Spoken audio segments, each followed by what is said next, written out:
We know that strong winds and extremely dry conditions have fueled our wildfires. KCAL News correspondent Tom Hansen provides a deeper dive into what this current disaster tells us about future threats. Gotta get out of here. It's an all too familiar scene by now. People running for their lives from unrelenting flames. We never really been evacuated, but we figured it was gonna just kind of blow over. It blew over all right. Crystal Scott grew up playing in the picturesque San Gabriel Mountains. Her childhood home at their base was one of thousands destroyed in the Eaton Fire. I'm very devastated because our families worked hard to put us here. And while it's a realization of a dream, it's also highly problematic as urban sprawl has crept into previously wild areas. I think a lot of it has to do with global warming. We did once upon a time have 4 seasons, and all that stopped.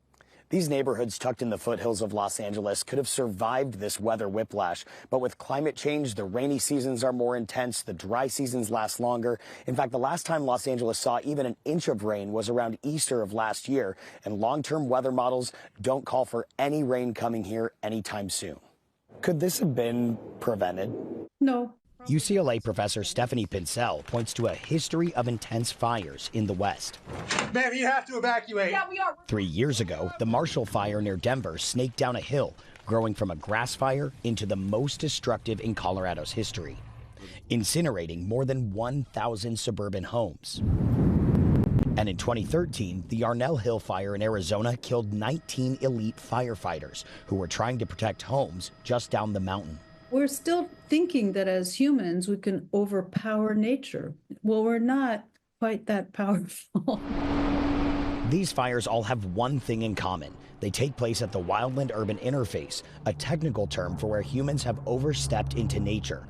A third of all American homes exist in this type of space. Is there anybody who can be held accountable? Suburban sprawl? How about that? Is this in any way a winnable firefight? No. Why would we even think that way?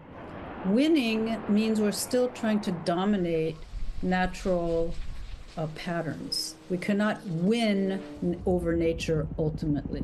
Do you think that if this can happen here, it can happen anywhere? Oh, for sure. For sure. Which begs the ultimate question of if these communities can rise from the ashes and how to rebuild when the flames are bound to come back. For Eye on America, Tom Hansen, Los Angeles.